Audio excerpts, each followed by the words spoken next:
एक मोठी बातमी आपल्या समोर येते. डॉक्टर नरेंद्र दाभोलकर हत्या प्रकरणातील मुख्य आरोपी सचिन अंदुरेला जामीन, जन्मठेपेच्या शिक्षेला स्थगिती. महाराष्ट्र अंधश्रद्धा निर्मूलन समितीचे अनिस संस्थापक डॉक्टर नरेंद्र दाभोलकर हत्या प्रकरणात मुंबई उच्च न्यायालयाने मंगळवारी महत्त्वपूर्ण निकाल दिला आहे. न्यायालयाने डॉक्टर दाभोलकरांच्या हत्या प्रकरणातील मुख्य आरोपी सचिन अंदुरे याला जामीन मंजूर केला आहे. तसेच सचिन अंदुरे याच्या जन्मठेपेच्या शिक्षेला स्थगिती दिली आहे. डॉक्टर नरेंद्र दाभोलकर यांची ऑगस्ट 2013मध्ये गोळ्या झाडून हत्या करण्यात आली. न्यायमूर्ती सारंग कोतवाल आणि न्यायमूर्ती रणजितसिंह भोसले यांच्या खंडपीठाने हा निकाल दिला. यापूर्वी दाभोलकर प्रकरणातील सह आरोपी शरद कळसकरला एप्रिलमध्ये जामीन मंजूर झाला होता. त्यानंतर आता सचिन अंदुरेलाही न्यायालयाने जामीन मंजूर केला आहे.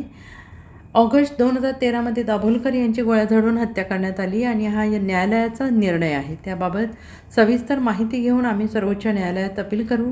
यापूर्वी शरद कळसकर याला खालच्या कोर्टात शिक्षा झाली, मात्र त्याला उच्च न्यायालयाने जामीन दिला. आम्ही त्या विरोधात सर्वोच्च न्यायालयात गेलो होतो, अशी प्रतिक्रिया डॉक्टर नरेंद्र दाभोलकर यांचे चिरंजीव डॉक्टर हमीद दाभोलकर यांनी दिले.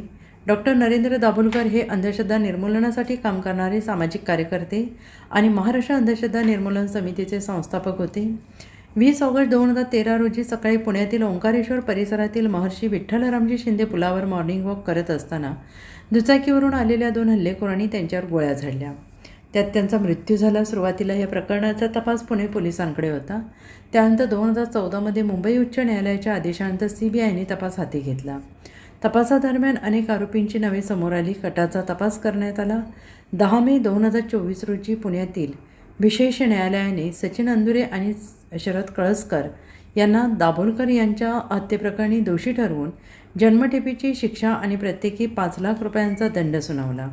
तर डॉक्टर वीरेंद्रसिंह तावडे, संजीव पुनाळीकर आणि विक्रम भावे या तिघांची पुराव्याअभावी निर्दोष मुक्तता करण्यात आली. CBIने तावडे यांना कथित सूत्रधार म्हणून मांडले होते, मात्र न्यायालयाला त्यांच्याविरोधात दोष सिद्ध करण्या इतका पुरावा मिळाला नाही. त्यानंतर आता शरद कळसकर आणि सचिन अंदुरे या दोघांनाही जामीन मंजूर करण्यात आलेला आहे. Bureau report, SBN Marathi, Pune.